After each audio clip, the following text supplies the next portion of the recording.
Raja Rencong dari Utara. Bagian 6. Pandan Suri terkejut dan tak menyangka lawannya akan bergerak sekalap dan secepat itu. Namun demikian, meskipun pedang datang menyambar, gadis ini tidak takut. Sedikit saja dia merubah gerakan pukulannya tadi, maka lengannya telah menghantam badan pedang. Pedang itu bukan saja mental dari tangan kanan di Pawarsya, tapi juga patah dua. Sambil mengirimkan satu tusukan, sang perwira melompat ke samping kiri dan keluar dari kalangan pertempuran. Justru ini adalah kesalahan besar. Dengan memisah jarak sejauh itu, dia memberi kesempatan pada Pandan Suri untuk melepaskan pukulan kuku api yang ganas. Perwira ini berusaha mengelak sambil menangkis, tapi sia-sia saja. Tubuhnya sebatas dada ke atas hangus dilanda 5 larik sinar merah kekuningan yang melesat dari 5 kuku jari tangan kanan Pandan Suri. Perempuan iblis, teriak seorang kepala prajurit yang mengurung rumah makan. Sekali dia berteriak, maka 20 prajurit-prajurit lainnya menyerbu. Rumah makan itu pun hiruk-pikuklah. Tapi hanya sebentar karena setiap kali Pandan Suri berkelebat, setiap kali dia menjentikkan kelima jari tangannya, maka sekelompok demi sekelompok prajurit-prajurit itu rebah ke lantai tanpa nyawa dan dalam keadaan tubuh hangus. Akhirnya, 6 orang sisa-sisa yang masih hidup segera ambil langkah 1000. Rumah makan itu kini penuh dengan gelimpangan mayat. Suasana yang mengerikan itu ditambah pula bergidiknya oleh beberapa orang prajurit yang masih hidup megap-megap merintih menjelang ajal sampai. Kursi dan meja centang perenang tak karuan. Piring-piring dan gelas berhamburan di mana-mana. Makanan berhamparan. Satu-satunya meja dan kursi yang tidak berpindah dari tempatnya ialah yang tadi diduduki oleh Pandan Suri. Gadis ini melangkah ke kursi, duduk di situ, dan meneguk tuak harum di dalam piala perak beberapa kali. Di tengah-tengah suasana yang mengerikan itu, dia meneruskan menyantap hidangannya kembali. Pandan Suri sudah menyelesaikan makannya dan tengah meneguk tuak sewaktu dari pintu terdengar suara keras menggetarkan seantero ruangan. Busyet, ini rumah makan apa tempat pembantaian manusia? Anak gadis Raja Rencong dari Utara terkejut dan cepat berpaling. Ah, dia, kata Pandan Suri.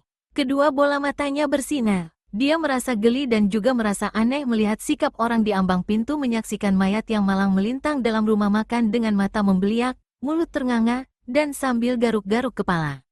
Tiba-tiba orang itu berpaling kepadanya dan, "Hai kau," seru pemuda rambut gondrong.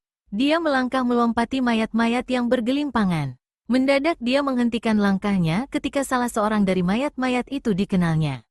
Ini di Pawarsya, perwira pasukan Kesultanan Delhi, katanya setengah berseru dan kembali memalingkan kepala pada Pandan Suri. Sambil melangkah ke meja gadis itu, dia bertanya, "Apa yang terjadi di sini?" "Siapa?" tanya siapa. Si pemuda tertegun. Dua alis matanya yang tebal naik ke atas, lalu sekelumit senyum tersungging di mulutnya. "Tentu saja aku bertanya dengan kau, saudari, kecuali kalau mayat-mayat itu masih sanggup diajak bicara." Pandan Suri pelototkan matanya. Si pemuda juga beliakkan sepasang matanya, meski senyum tadi masih belum pupus dari mulutnya. "Berlalu dari hadapanku sebelum aku jadi muak," bentak Pandan Suri. "Saudari, kau galak sekali. Tidak percuma kau jadi anaknya Raja Rencong dari Utara." Pandan Suri terkejut. "Dari mana kau tahu aku anak Raja Rencong?" "Ah, kehebatan ayahmu dan kehebatanmu disampaikan orang dari mulut ke mulut. Dihembuskan angin ke pelbagai penjuru." Pemuda itu kemudian menyeret sebuah kursi yang terbalik lalu duduk di hadapan Pandan Suri dengan sikap seenaknya. "Pemuda lancang, kalau kau sudah tahu siapa aku, mengapa tidak lekas angkat kaki dari rumah makan ini?" Si pemuda tertawa pelahan. "Kau tak punya hak mengusirku. Rumah makan ini bukan milikmu." Si gadis mendengus. "Kalau begitu, berarti akan bertambah satu mayat lagi di tempat ini." Si pemuda yang bukan lain Wiro Sableng si pendekar 212 adanya tertawa perlahan. "Jadi kau rupanya yang telah membunuhi semua manusia ini?" Wiro gelengkan kepala dan leletkan lidah. "Dan aku yakin, mereka bukan manusia-manusia berdosa. Sekalipun punya salah, tapi sangat tak berperi kemanusiaan menjagal mereka seperti ini. Punya dosa atau tidak, salah atau tidak, itu bukan urusanmu. Lekas menyingkir dari hadapanku," bentak Pandan Suri. "Kecuali kalau mau segera mampus." Kembali pendekar 212 tertawa. Dia memandang keluar lewat pintu rumah makan lalu berkata, "Seekor binatang jika dilepaskan dari bahaya besar, mungkin masih bisa menyatakan terima kasih. Tapi seorang manusia malah sebaliknya. Keparat, kalau tidak mengingat pertolonganmu tadi, siang-siang aku sudah bunuh kau, bentak Pandan Suri. Soal pertolongan yang tak seberapa itu jangan diungkap-ungkap. Lagi pula, siapa yang minta tolong padamu sewaktu aku bertempur melawan 4 manusia hina dina itu? Aku sama sekali bukan bermaksud mengungkap-ungkap pertolongan kecil itu, sahut Wiro, tapi cuma sekadar membandingkan seorang manusia dengan seekor binatang. Ejekan ini membuat Pandan Suri menjadi marah sekali. Keparat, kau betul-betul mau mampus cepat-cepat. Pandan Suri mengangkat tangan kanannya. 5 jari tangannya siap dijentikkan ke arah pendekar 212 Wiro Sableng. Yang hendak diserang sebaliknya tenang-tenang saja, malah tersenyum-senyum. Ketenangan ini membuat Pandan Suri menjadi ragu. Kenapa maksudmu tidak diteruskan? Bukankah kau mau membunuh aku? Kata Wiro ketika dilihatnya Pandan Suri berada dalam kebimbangan. Setan alas, maki Pandan Suri geram. Sekali tangan kirinya digerakkan, maka meja makan yang di hadapannya melesat ke arah Wiro Sableng.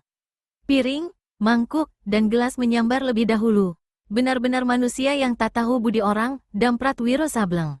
Laksana panah lepas dari busurnya, tubuhnya mencelat ke atas.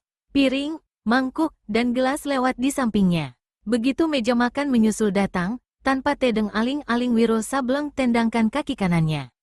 Meja itu hancur berantakan. Pecahan-pecahan papan dan kaki-kaki meja yang keseluruhannya berjumlah 18 keping langsung menyerang ke tubuh Pandan Suri.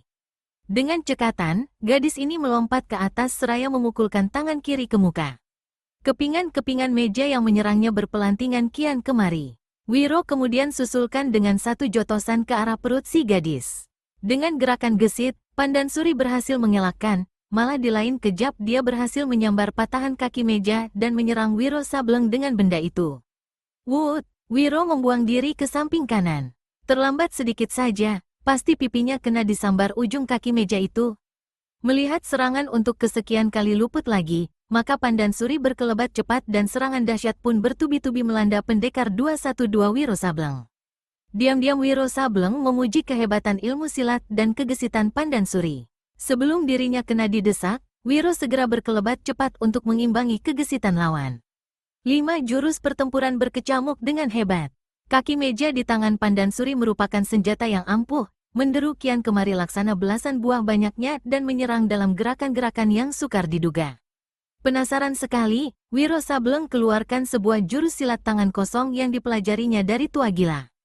Mengenai siapa adanya Tua Gila, harap baca serial Wiro Sableng yang berjudul Banjir Darah di Tambun Tulang. Jurus ini bernama, Ular Gila Membelit Pohon Menarik Gendewa. Jurus ini sepenuhnya mempergunakan kecepatan gerakan tangan. Bagi Pandan Suri yang tak bisa melihat kecepatan tangan lawannya, dan hanya melihat tubuh lawan berada dalam keadaan tak terlindung, segera hantamkan kaki meja di tangan kanannya secepat kilat ke arah dada Wiro Sableng. Wut! Kaki kursi itu menderu, dan di antara dahsyatnya deru tersebut, Pandan Suri mendengar suara tertawa lawan yang menjengkelkan hatinya.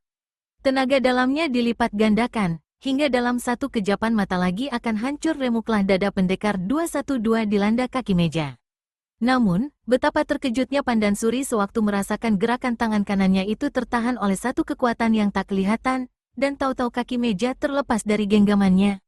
Bila dia menyurut mundur dan memandang ke depan, dilihatnya Wiro Sableng berdiri tertawa-tawa sambil membolang-balingkan kaki meja itu. Saudari, kurasa cukup sudah kita main-main. Sekarang kau dengarlah baik-baik. Sewaktu melihat kau bertempur melawan 4 orang tokoh silat itu dan berada dalam keadaan terdesak, aku telah membantumu. Tapi setelah kau lolos dan tahu siapa kau adanya, nyatalah bahwa aku telah membuat kesalahan besar. Aku berjanji pada keempat orang itu untuk menangkap dan menyerahkanmu kepada mereka.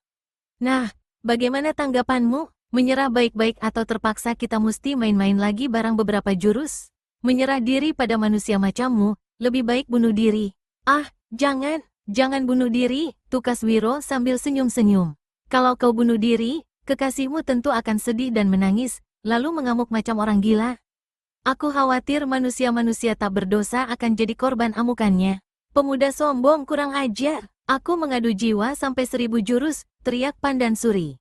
Didahului oleh satu pekikan yang dahsyat, maka gadis ini menyerang hebat sekali. Gerakannya jauh berbeda dari jurus-jurus serangan sebelumnya. Sebelum serangan itu sampai, anginnya sudah menyambar keras. Wiro tetap berdiri di tempatnya sambil bolang-balingkan kaki meja di tangan kanannya.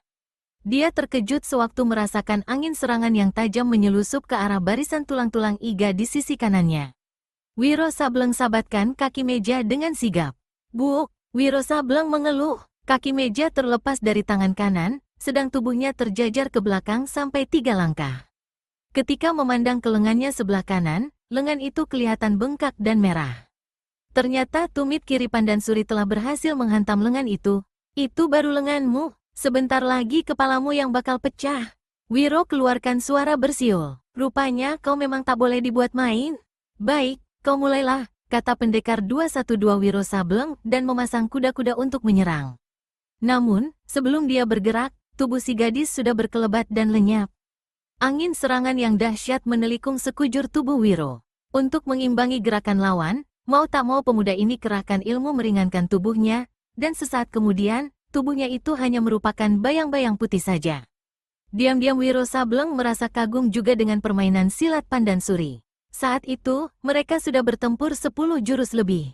Meski Pandan Suri tak berhasil menjatuhkan serangan kepadanya, namun dia sendiri dipaksa untuk bertahan terus-terusan, sama sekali tak punya kesempatan untuk balas menyerang. Ini membuat Wiro Sableng menjadi penasaran. Beberapa kali totokannya tak mengenai sasarannya. Kalau saja dia tidak bermaksud untuk meringkus gadis itu hidup-hidup, itu lain perkara, dia bisa turun tangan dengan ganas. Dalam telikungan serangan yang dahsyat itu, mendadak Wiro Sableng menyaksikan berkelebatnya sinar merah kekuningan. Melihat lawan menyerang dengan ilmu pukulan sakti yang berarti menginginkan jiwanya, maka Wiro Sableng tentu saja tak mau tinggal diam lagi. Tenaga dalamnya yang sejak tadi sudah disiapkan secepat kilat dialirkan ke tangan kanannya. Sesaat kemudian, tangan itu pun didorongkan ke depan. Gerakan Wiro Sableng ini sekaligus merupakan campuran dari pukulan benteng topan melanda samudra dan tameng sakti menerpa hujan. Terdengar suara letusan yang dahsyat. Langit-langit rumah makan hancur hangus berantakan. Tubuh Pandan Suri mencelat 10 langkah, terbanting ke dinding. Wiro Sableng sendiri terhuyung gontai. Kejutannya bukan olah-olah sewaktu menyaksikan bagaimana ujung lengan bajunya mengepul hangus terasa panas dan perih. Buru-buru pemuda ini merobek ujung lengan baju itu. Ketika dia memandang ke jurusan dinding di mana tubuh Pandan Suri tadi terbanding keras, astaga. Gadis itu sudah lenyap. Wiro melompat ke pintu depan. "Kasip sudah, si gadis tak kelihatan lagi." Wiro memaki dalam hati. Segera pula dia meninggalkan rumah makan itu. Jilid 13. Hari itu tanggal 1, saat peresmian berdirinya Partai Topan Utara. Puluhan perahu kelihatan menyeberangi Danau Toba menuju ke pulau besar yang terletak di tengah-tengah danau. Penumpang-penumpang perahu-perahu itu ialah tokoh-tokoh silat dari pelbagai penjuru yang sengaja datang untuk menghadiri peresmian berdirinya Partai Topan Utara. Semua mereka ini tiada menduga bahwa kedatangan mereka itu ke sana hanya untuk mengantar nyawa karena Raja Rencong yang berhati sejahat iblis itu telah berniat untuk menamatkan riwayat semua tokoh-tokoh silat, tak peduli dari golongan manapun mereka adanya. Di arena Topan Utara yang terletak di bawah bangunan tua di Bukit Toba, suasana penuh sesak oleh para tetamu. Kelihatannya para tamu itu sudah tak sabar lagi menunggu kemunculan Raja Rencong dari utara. Namun sampai sedemikian lama, sang tuan rumah masih juga belum muncul. Ini menimbulkan kegelisahan di kalangan para tamu. Sementara itu, di lereng bukit kelihatan sekelebatan sosok tubuh manusia. Paras dan perawakannya tidak dapat diteliti dengan jelas karena luar biasa cepat larinya. Dalam tempo yang singkat, dia sudah lenyap ke dalam rimba belantara, meneruskan larinya dengan melompat dari atas cabang pohon yang satu ke cabang pohon lainnya, hingga akhirnya dia sampai di hadapan bangunan tua, satu-satunya bangunan yang terdapat di Bukit Toba itu. Suasana kelihatan sepi, tapi matanya yang tajam dapat mengetahui bahwa sebelumnya belasan orang telah memasuki bangunan itu. Apalagi sebelumnya dia telah melihat perahu banyak sekali di tepi pantai. Setelah memandang berkeliling, orang di atas pohon ini melompat ke bawah dan tanpa menimbulkan suara, dia bergerak ke bagian belakang bangunan. Berlindung di balik sebuah runtuhan dinding tembok, dia meneliti bagian belakang bangunan itu dengan cepat, hingga akhirnya pandangannya membentur serumpun semak belukar lebat di hadapan sebatang pohon kelapa. Jika saja dia tidak mendapat penjelasan dari gurunya si tua gila, pasti dia tidak mengetahui bahwa di bawah rerumpunan semak belukar itu terdapat sebuah lubang yang merupakan jalan rahasia menuju ke bagian bawah bangunan tua. Segera orang ini melompat tanpa suara ke arah semak belukar, menarik semak belukar itu ke atas hingga kini kelihatan sebuah lubang yang sangat kotor dan besarnya hanya untuk tempat masuk sesosok tubuh manusia. Tanpa ragu-ragu, orang ini masuk ke dalam lubang itu dan menyeret rumpunan semak-semak hingga lubang kembali tertutup seperti sedia kala. Lubang itu ternyata hampir 15 tombak dalamnya. Setengah bagian sebelah atas dari tanah, sedang setengah bagian sebelah bawah dilapisi dengan batu. Dengan mengandalkan ilmu meringankan tubuhnya, orang yang masuk ke lubang ini menyerosot turun tanpa mengeluarkan sedikit suara pun. Dia sampai di satu lorong sempit dan gelap. Lantai, dinding, dan atap lorong yang terbuat dari batu itu penuh dengan debu tebal. Agaknya lorong tersebut tak pernah dilalui orang selama bertahun-tahun. Ditempuhnya lorong itu hingga dia mencapai sebuah pengkolan. Tepat di pengkolan ini terdapat 2 buah pintu. Pengkolan itu sendiri buntu. Orang itu menggaruk rambutnya yang gondrong. Rambut gondrong dan kebiasaan menggaruk kepala yang tidak gatal bukan lain 2 ciri-ciri khas dari pendekar kapak maut naga geni 212. Dan memang orang yang menyelinap masuk ini adalah Wiro Sableng. Dengan penuh hati-hati, Wiro mendekati pintu sebelah kiri. Ternyata pintu itu tidak dikunci. Dan ketika dibuka, kelihatanlah sebuah ruangan 4 persegi. Di dalam ruangan ini terdapat sebuah roda besi yang amat besar. Bagian pusat dari roda besi ini berhubungan dengan 20 helai kawat-kawat halus. Selanjutnya kawat-kawat halus ini menyelusup ke bagian atas ruangan, tak diketahui Wiro kemana seterusnya. Mungkin sekali ini adalah senjata rahasia, pikir Wiro Sableng. Ditutupnya pintu itu kembali lalu bergerak ke pintu yang satu lagi. Begitu dibuka, maka kelihatanlah sebuah tangga batu pualam yang menuju ke atas. Tak membuang-buang waktu, Wiro segera melompat dan sampai di sebuah lorong yang sangat bagus. Dinding-dindingnya penuh dengan lukisan-lukisan, sedang sebagian dari gang itu tertutup permadani berbunga-bunga. Pada sisi kiri kanan lorong terdapat masing-masing sebuah pintu. Pintu yang ketiga terletak di ujung gang. Perlahan-lahan dan hati-hati sekali, Wiro Sableng bergerak mendekati kedua pintu di kiri kanan lorong. Tiba-tiba dia menghentikan langkahnya. Dari pintu sebelah kanan terdengar suara orang bercakap-cakap. Seorang laki-laki dan seorang perempuan. Suara yang perempuan ini rasa-rasa pernah didengar Wiro Sableng. Cepat pendekar ini tempelkan telinganya ke daun pintu untuk mendengarkan pembicaraan kedua orang di dalam kamar. Sementara itu, di dalam kamar Raja Rencong dari utara duduk di sebuah kursi besar. Dia mengenakan pakaian ungu yang baru bertaburkan mutiara. Di tangan kirinya ada sebuah piala berisi anggur harum. Setelah meraba sebentar kumisnya yang tebal hitam melintang, laki-laki ini bertanya, "Apakah semua tamu sudah datang?" Pertanyaannya itu diajukan pada gadis berbaju ungu yang berdiri di hadapannya, parasnya cantik jelita, dan dia bukan lain Pandan Suri, anak Raja Rencong sendiri. "Sudah," menjawab Pandan Suri. "Agaknya sudah waktunya bagi ayah untuk keluar." "Ya, sudah waktunya," kata Raja Rencong pula dengan tersenyum. Diteguknya anggur dalam piala. Tangannya yang memegang piala tiba-tiba diturunkan, dan dia memandang lagi pada anaknya. "Pemuda rambut gondrong yang bertempur denganmu di rumah makan Dang Lariku, apa juga kelihatan? Sampai saat terakhir saya mengintai dari jendela rahasia di arena Topan Utara, dia tidak kelihatan. Panglima Sampono dan ketiga kawannya itu juga hadir?" Pandan Suri mengangguk. Raja Rencong dari utara meletakkan piala anggur ke atas meja lalu berdiri. "Segera aku meninggalkan kamar ini, kau cepat menuju ke kamar pesawat rahasia itu. Di mimbar telah kupasang sebuah tombol. Kelak bila tombol itu kutekan, pesawat rahasia itu akan berbunyi, dan detik itu juga kau harus mencabut 20 helai kawat-kawat halus pada pusat pesawat secara sekaligus. Kau mengerti tugasmu, Pandan Suri?" "Mengerti, ayah," jawab si gadis. Raja Rencong dari utara tertawa lalu berkata, "Sekali kawat-kawat itu terlepas dari pusat pesawat, lantai arena Topan Utara akan ambruk atau akan runtuh. Semua keparat-keparat yang ada di situ akan tertimbun hidup-hidup, akan mampus, dan kita, ayah dan anak, akan menguasai dunia persilatan di seluruh pulau Andalas ini." "Benar, benar sekali," kata Raja Rencong dengan tertawa gelak-gelak. "Namun demikian, meski keparat-keparat di arena Topan Utara itu sudah berada dalam perangkap kita, segala hal yang tak terduga mungkin saja terjadi.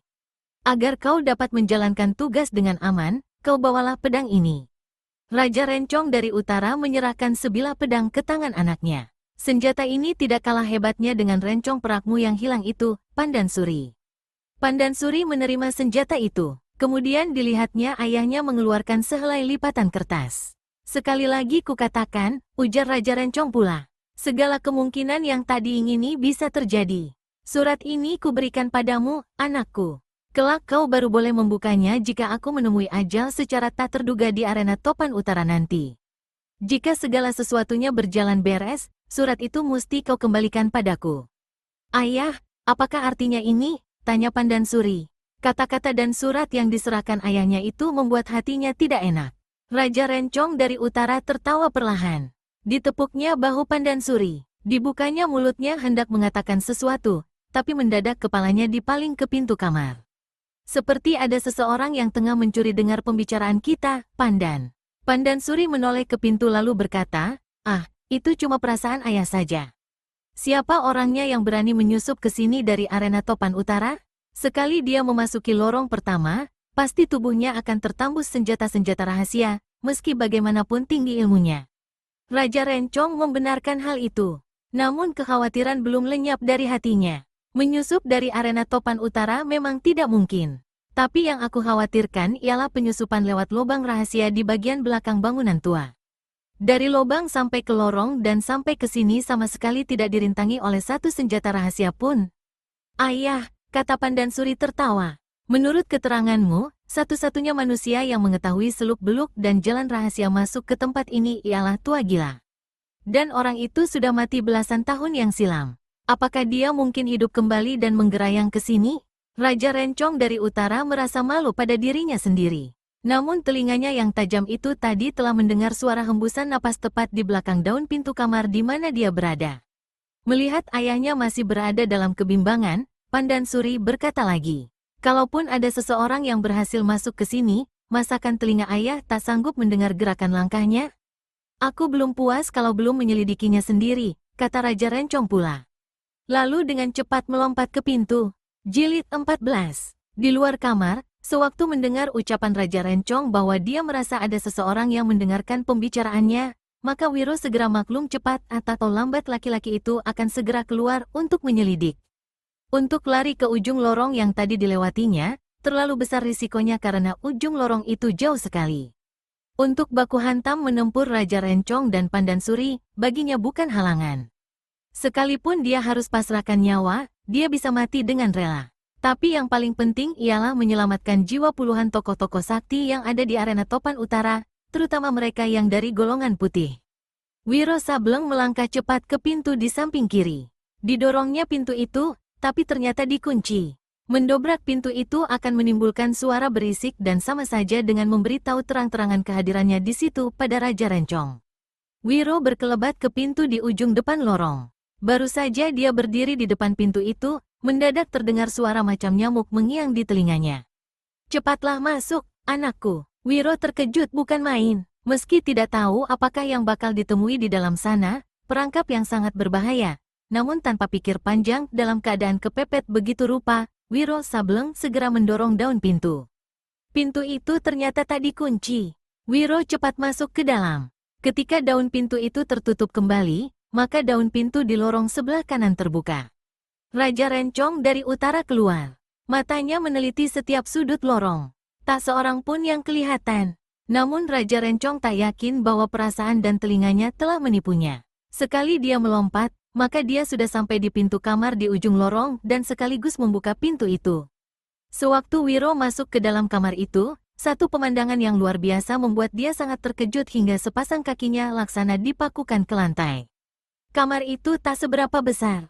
Meski bagian luarnya kelihatan bagus, tapi di dalamnya hanya merupakan dinding, lantai, dan atap batu yang kasar. Seluruh kamar diselimuti debu. Di beberapa sudut, laba-laba telah membuat sarangnya. Di tengah-tengah kamar inilah kelihatan duduk seorang laki-laki tua bermuka biru, berpipi sangat cekung. Tubuhnya yang kurus tertutup sehelai jubah biru yang luar biasa besarnya hingga bagian bawahnya menutupi hampir seluruh lantai kamar. Kedua tangan orang tua ini buntung sebatas siku, salah satu telinganya sumplung. Pada lehernya terikat sebuah rantai baja yang ujungnya dipantek dengan sebuah paku besar ke dinding batu di belakangnya. Sikap orang tua ini yang memeramkan matanya tak ubahnya seperti orang yang tengah bersemedi. "Orang tua, kau siapa?" tanya Wiro. Orang tua itu membuka kedua matanya. Astaga, Wiro merasa tengkuknya dingin. Kedua mata itu hanya merupakan sepasang rongga yang dalam dan mengerikan. Anak tolol, lekas sembunyi dalam jubah di belakang punggungku, kata si orang tua. Wiro Sableng yang sadar akan keadaannya segera mengikuti perintah si orang tua. Namun demikian, karena dia tiada mengenal siapa adanya orang tua ini dan bukan mustahil seorang musuh yang hendak menjebak, maka sambil menyusup ke dalam jubah biru yang lebar, diam-diam Wiro siapkan pukulan sinar matahari di tangan kiri, sedang tangan kanan memegang gagang kapak naga geni 212. Anak, aku bukan musuhmu. Kenapa mesti meraba senjata segala? Tiba-tiba terdengar suara mengiang di telinga Wiro Sableng. Suara orang tua itu, orang ini hebat sekali, tentu sakti luar biasa, pikir Wiro. Tapi mengapa kedua tangannya buntung dan matanya buta, sedang lehernya dirantai begitu rupa? Tiba-tiba pintu terbuka dan terdengar bentakan Raja Rencong dari utara. Tua Renta buta, siapa yang masuk ke sini? Si orang tua menghela napas dalam lalu menjawab. Suaranya kecil sekali seperti suara anak perempuan. Jika aku sampai tidak mengetahui ada seorang yang masuk ke sini, itu bukan karena ketololanku, tapi karena mataku memang tak melihat.